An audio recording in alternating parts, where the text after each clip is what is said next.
નમસ્તે બાળમિત્રો, નમસ્તે ધારાબેન. નમસ્તે બાળમિત્રો, નમસ્તે જિજ્ઞાબેન. ધારાબેન, આજે એક કાવ્યથી શરૂઆત કરીએ તો કાર્યક્રમની. હા હો. હાથીભાઈનો મેલ આવ્યો. ઓ લે બાળમિત્રો, જિજ્ઞાબેન એમ કે છે હાથીભાઈ મેલ કરે વેલા. મિસ યુ ડિયર ફ્રેન્ડ, ક્યાંથી મળવા જાઉં, ના એક્ઝામનો આવે એન્ડ. અરે હાથીભાઈ કે તળાવમાં હું સૂંઢ ફુવારે નવડાવું, કેરી કેળા જામફળ તું જે કહે તે તને ખવડાવું, હું મસ્તીમાં ડાન્સ કરીશ ને તું વગાડજે બેન્ડ, ક્યાંથી મળવા જાઉં ના એક્ઝામનો આવે એન્ડ.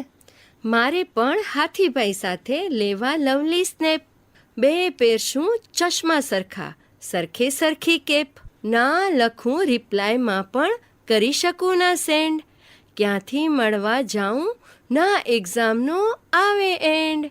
આમ તો જિજ્ઞાબેન વાત બહુ સાચી કરે નહીં બાળમિત્રો, ના એક્ઝામનો આવે એન્ડ. હવેની તમારી ભણતરની પદ્ધતિ એવી થઈ ગઈ છે કે દર 1.5-2 મહિને યુનિટ એક્ઝામ આવે, એના પછી પ્રેક્ટિસ કસોટી આવે, અને પછી જે તમારી 6 માસિક કે ત્રિમાસિક એક્ઝામ આવે એ તો અલગ જ. એટલે તમને એક્ઝામનું થોડું ઘણું ટેન્શન રહ્યા કરે, પણ હવેની જે ભણવાની પદ્ધતિ છે ને એ તમારા વિકાસ માટે ખૂબ જરૂરી અને અગત્યની સાબિત થાય એવી છે હો. કેમ કે જેમ તમે તમારી પરીક્ષા આપતા જાઓ અને સ્વમૂલ્યાંકન કરતા જાઓ ને એમ જ પ્રગતિના પંથે આગળ પણ વધતા જાઓ. હા બાળમિત્રો, અત્યારે તમારી જિંદગી છે ને એ પરીક્ષાની જિંદગી છે. જો તમે પરીક્ષાની જિંદગી સફળ રીતે પાસ કરશો ને તો પછી જે તમારી જિંદગી આવવાની છે ને એ જિંદગીની પરીક્ષા આવવાની છે. જો તમે આ પરીક્ષાની જિંદગી સરસ રીતે સફળતાથી પસાર કરશો ને તો તમે જિંદગીની પરીક્ષામાં પણ ખૂબ ઉચ્ચ કક્ષાએ પહોંચી શકશો અને તમારા સપના સાકાર કરી શકશો. અને જ્યારે તમે તમારા સપના સાકાર કરશો ને ત્યારે તમને ખૂબ સંતોષ હશે કે આજે તમે જે સપના સેવેલા છે અને જ્યારે સાકાર થાય ને એના પાછળ તમે ખૂબ પરિશ્રમ કર્યો હોય, મહેનત કરી હોય, અને એ તમારા સપના જ્યારે રંગ લાવે ને ત્યારે તમને કંઈક એવી અનુભૂતિ થાય હો. અને તમારું દિલ નાચે ગાય ઝૂમી ઉઠે અને કંઈક આવું કહી દે. બાળમિત્રો, તમારામાં ખૂબ ટેલેન્ટ ભરેલું છે, જરૂર છે તેને બહાર લાવવાની. અને બાળમિત્રો, તમે ગીતમાં સાંભળ્યું ને કે આજ મેં ઉપર આસમાની છે. જ્યારે તમે કોઈ પોતાની અંદર રહેલી પ્રતિભાને ન્યુરિશ કરો ને, કોઈનું ગાઈડન્સ મેળવીને એને નિખારો, અને જ્યારે પ્રતિબિંબ સ્વરૂપે કોઈ કૃતિ તૈયાર કરો અથવા તો કોઈ સર્જન તૈયાર કરો ત્યારે તમને આનંદ ખૂબ થાય, અઢળક થાય. હા ધારાબેન, આપણે કંઈ સર્જન કરીએ ને એ સર્જનનો આનંદ આપણને હોય જ. ખૂબ થાય, ખૂબ થાય. અને એમાંય જો આપણા નાના એવા બાળમિત્રો હોય ને એ કંઈક એવું નવું સરસ મજાનું સર્જન કરે અને આપણા બીજા બાળમિત્રો સમક્ષ કે મોટા વડીલો સમક્ષ એ કૃતિ રજૂ કરે ને ત્યારે તો બધાની છાતી ગજગજ ફૂલે હો. અને બાળમિત્રો, એટલે જ તમને સરસ મજાની પ્રેરણા પૂરી પાડવા માટે તમારા જેવા જ એક બાળમિત્ર ખૂબ સરસ સર્જન સાથે આકાશવાણી ભુજના સ્ટુડિયો પર ઉપસ્થિત છે. હા હો બાળમિત્રો, તેમણે પોતે સ્વરચિત કવિતાઓ રચી છે. અને એમાં એણે જે સાહિત્યના શબ્દોનો ઉપયોગ કર્યો છે ને એ સાંભળીને તમને ખૂબ નવાઈ લાગશે કે આ ઉંમરમાં આટલું સરસ લખાણ. અને આવું સર્જન આપણે જ્યારે નાના બાળમિત્ર પાસેથી સાંભળતા હોઈએ ને, એમનું જ રચેલું, એની મોઢે રજૂઆત થયેલી એવી પ્રસ્તુતિ જ્યારે આપણે સાંભળતા હોઈએ ને ત્યારે આપણને પણ પ્રેરણા લેવાનું મન થઈ જાય કે નાની એવી બાળમિત્ર પોતે કવિતા લખે છે અને પોતે જ કવિતા વાંચીને સંભળાવે છે. એટલે કે એણે નાની ઉંમરમાં મોટું સર્જન કર્યું છે. હા, અને એ બાળમિત્ર છે કમલ ભાનુશાલી. તો આવો બાળમિત્રો સાંભળીએ કમલ ભાનુશાલીના મુખે એમના દ્વારા સ્વરચિત કાવ્યો.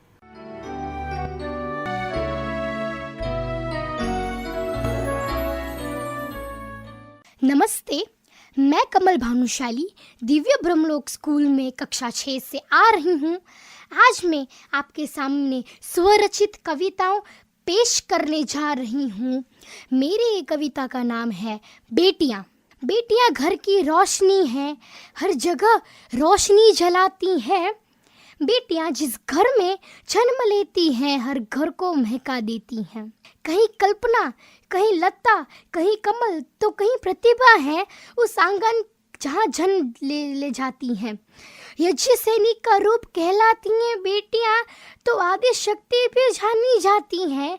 कहीं घर संभालने की ये बेटियाँ तो सपने को पंख लगाती हैं. कहो तो माँ बनेगी तो बहन या फिर तो एक गुरु बन जाएंगी. वो तो बाबुल की रानियाँ हैं हर पल में महक जाएंगी. हमने सीखा परंपरा बढ़ाना, पर समय आने पर शस्त्र भी उठाना है। आज बोझ नहीं हिम्मत बनेगी, समय आए तो इस जमाने की रोशनी बनेगी। कहीं फूल सी खिलती हूँ तो कहीं रात में जुगनी कहलाती हूँ। मैं तो बेटी हूँ, हर जगह बस जाती हूँ। कमल रत्न। मेरी अगली कविता है आसमान। उड़ना है जिस आसमान में, प्रतीक्षा कर रहा वो मेरी, तैयार हो क्या बोल रहा वो अंदर ही। आसमान में तो कामयाबी की पहली उड़ान है, मन भरकर उड़ लेना क्योंकि वह तो पहले कदम का निशान है। जिसके लिए संघर्ष बचपन से किया है, ऊंची उड़ान भरनी है अभी से ही। पक्षियों की चहचहाहट जहाँ गूंज रही है, उस चीज़ की दास्तां दिल में गूंज रही है। तो कहीं ऊंचा हिमालय वक्त देख रहा है, तो कहीं नदियाँ वक्त बिताना दिखा रही हैं, क्योंकि उसको छूना हर किसी का सपना है, वही बतला रही हैं। घायल परिंदा बनना पड़ेगा, आत्मविश्वास रखना पड़ेगा, संघर्ष करना पड़ेगा, क्योंकि आसमान को तो छूना पड़ेगा। जो शिलाएं टूटी हैं उससे पहाड़ बनाना पड़ेगा, क्योंकि जिंदगी बाकी है, संघर्ष तो करना पड़ेगा। जो कर्म किए उसका फल तो भुगत रहा है, जो कर्म किए उसका फल तो भुगत रहा है, और उसी फल से तो आत्मविश्वास बना रहा है। कमल रत्न। मेरी अगली कविता है कला। यह कलाकृति का वाला भारत बड़ा सुहाना है, जिसको महसूस करने हमें भी आना है। जिस कला को तुमने सीखा उसका महत्व तुमको भी समझाना है। जिसने तुम्हारा नज़रिया बदला, जिसने तुम्हारी व्यक्तित्व को बदला, उस कला को कभी ना कभी काम आना है, जिसको तुमको ही समझाना है। हमने भी आजमाई ये कला है, दिशा उसको ही दिखलानी है। इस कला को संभाल के रखना, क्योंकि वो तो नई भविष्य की नींव बनने वाली है। सपने भी हम ही देखेंगे, कला भी हम ही दिखाएंगे, और जो सीखा है उसको हम ही आजमाएंगे। कवि की कविताएं बड़ी मधुर है, लेखक के लेख बड़े अटल हैं, क्योंकि यह तो कला है, उसके तरीके बड़े मलंग हैं। कमल रत्न। अब मेरी अगली कविता है हमने भी देखा है। बिना गलती सजा मिलते हमने भी देखा है, अहंकार स्वाभाविक होते हमने भी देखा है। एक इंसान का सोबर हार कर रणभूमि ना छोड़कर युद्ध करते हुए हमने भी देखा है। एक नारी से उसका आत्मसम्मान छीनते हुए हमने भी देखा है। एक दिव्यांग से उसके पंख छीनते हुए हमने भी देखा है। 100 कौरव के सामने पांडवों को जीतते हुए हमने भी देखा है। एक नारी के ऊंचाई के पंख अपने परिवार के लिए टूटते हुए हमने भी देखा है। एक कमल का रंग बदलते हुए हमने भी देखा है। लोगों को कामयाबी की दौड़ नहीं पर पैसों की दौड़ लगाते हुए हमने भी देखा है। जुड़ती हुई दोस्ती को टूटते हुए हमने भी देखा है। कामयाब इंसान को पैसे की लालच में डूबते हुए हमने भी देखा है। मेहनत लगन के दिए बुझते हुए हमने भी देखा है। और क्योंकि कलयुग हमने भी देखा है। अब मेरी अगली कविता है हे केशव। जो कर्म करेंगे उसका फल भी हम ही भुगतेंगे, पर हे केशव तेरी भक्ति ना छोड़ेंगे। तुमने बोला मैं संसार का स्वामी हूँ, मैं वायु में श्रेष्ठ हूँ, मैं देवताओं का देव, मैं केशव हूँ, मैं हर जगह पर स्थित हूँ। तुमने स्पष्ट किया कि तुम कर्म फल की अपेक्षा मत करो, तुम मनुष्य जात हो, तुम बस कर्म करने के लिए तैयार करो। तुम युद्ध क्षेत्र में अर्जुन के साथी हो तो कहीं द्रौपदी के भ्राता हो, तुम केशव हो, तुम जगत स्वामी हो। जिस बांसुरी के सुर में रंगता पूरा वृंदावन था, उसका गायक मेरा माधव था। बड़ा नटखट बड़ा मस्तीखोर था, वो तो मेरा केशव था। तुम वृंदावन में नटखट बालक हो तो युद्ध क्षेत्र में स्पष्ट विधाता हो, तुम केशव हो, तुम हर जगह पे स्थित हो। मैं देवों का देव वासुदेव ये प्रण लेता हूँ कि अधर्म का नाश मैं करके रहूँगा, ये केशव मैं बोलता हूँ। अब मेरी अगली कविता है मोरनी। मोरनी बागों की रानी है, सावन में गूंज जाती है।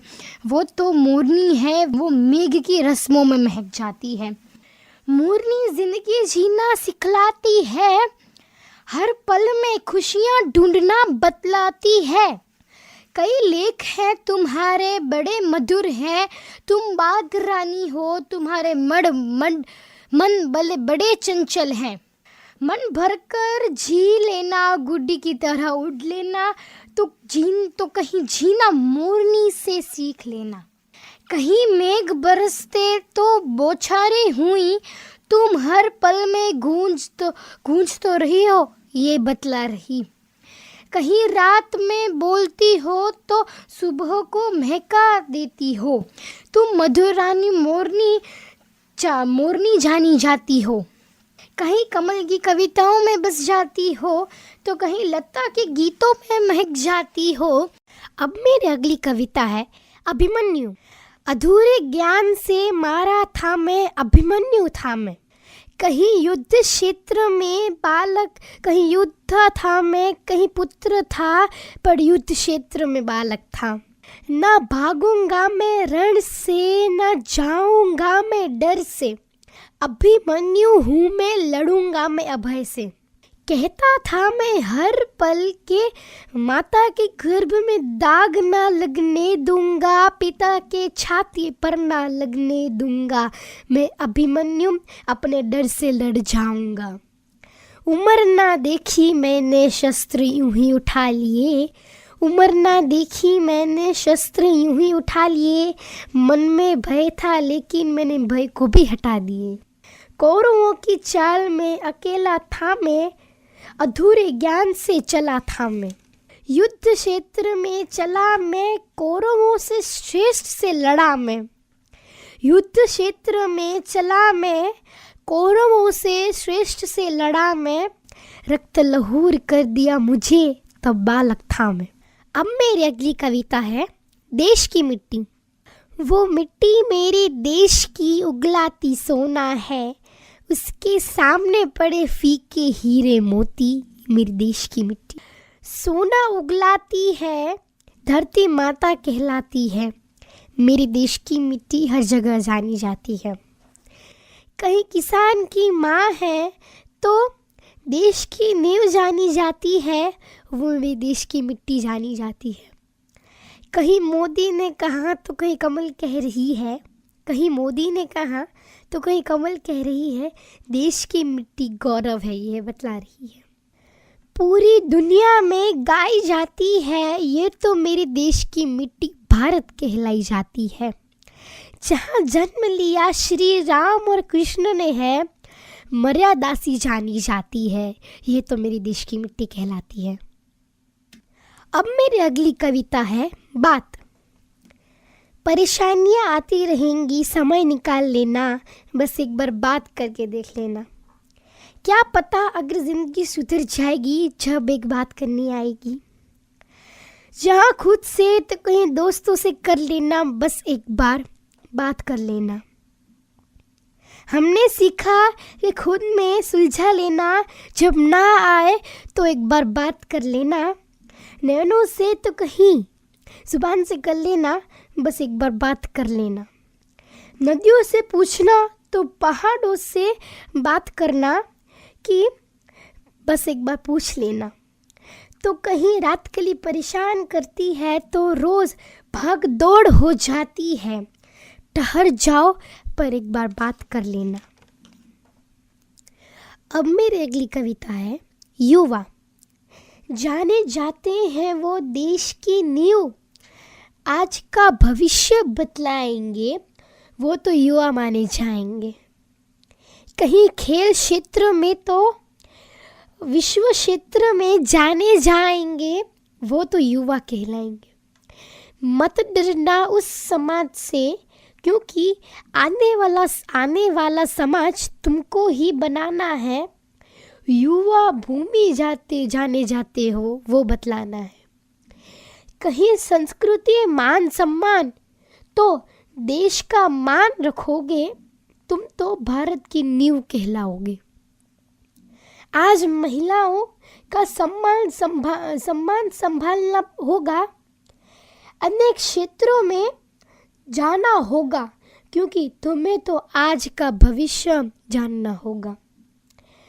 जहाँ मोदी जी का विषय कहलाता है, वो तो युवा भूमि जाना जाता है। भूल जाओ वो इतिहास जो उन्होंने बनाया था, भूल जाओ वो इतिहास जो उन्होंने बनाया था। रचो अपनी खुद की दास्तां, वो तो युवा भूमि माने जाओगे। आज स्त्री आगे बढ़ रही है, भारत की शान बतला रही है। इस भूमि का क्या ही कहना, वो तो आने वाला कल गूंज रही है, युवा भूमि बतला रही है। बड़ा गर्व होता है भारत को देखकर, वह महसूस होता है कि आने वाला कल शुभ होगा। वो तो युवा भूमि का भविष्य होगा। जय हिंद, जय भारत।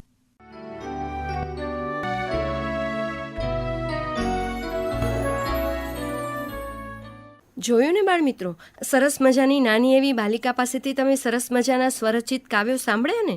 તો આ સાંભળીને તમે પણ પ્રયત્ન કરજો અને તમારી અંદર રહેલી ભાષાને વાચા આપજો અને એને કાગળ પર અચૂક ઉતારજો. અને ધારાબેન, કવિતા જ્યારે લખવાની હોય ને ત્યારે એના માટે શબ્દ ભંડોળ આપણી પાસે પુષ્કળ પ્રમાણમાં હોવું જોઈએ. અને શબ્દ ભંડોળ ક્યારે વધે ખબર છે? જ્યારે આપણે રીડિંગ વધારીએ ત્યારે. એટલે ઇત્તર વાંચનને પણ હવેથી તમારા ટાઈમ ટેબલમાં અચૂકથી સ્થાન આપજો. અને પછી તમે જોજો, તમે પણ એક કવિતાનું સરસ મજાનું સર્જન કરી શકશો. અને હા બાળ મિત્રો, જો તમે કોઈ કવિતાની રચના કરી હોય ને તો તમે પણ અમારા આકાશવાણીના સ્ટુડિયો પર આવો અને તમે તમારી પ્રસ્તુતિ અમારા બાળ મિત્રોને સંભળાવો. પણ અત્યારે તો જીજ્ઞાબેન સંભળાવી દઈએ બાળ મિત્રોને આ સરસ મજાનું ગીત. ચોક્કસ. મજા પડી ગઈ ને બાળ મિત્રો? કેવું સરસ મજાનું ગીત પણ તમે સાંભળ્યું. તો આજે તમે સરસ મજાના સ્વરચિત કાવ્યો સાંભળ્યા, તમને પ્રેરણા મળે એવા સરસ મજાના ગીતો તમે સાંભળ્યા. તો ફરી મળીશું અવનવી માહિતી અને મનોરંજન સાથે આપના માનીતા કાર્યક્રમ કિલ્લોલમાં દર રવિવારે સાંજે 6:30 વાગે. તો બાળ મિત્રો સાંભળવાનું ભૂલતા નહીં હો. આકાશવાણી ભુજ. તો ત્યાં સુધી આવજો બાળ મિત્રો. આવજો તારાબેન. આવજો બાળ મિત્રો. આવજો જીજ્ઞાબેન.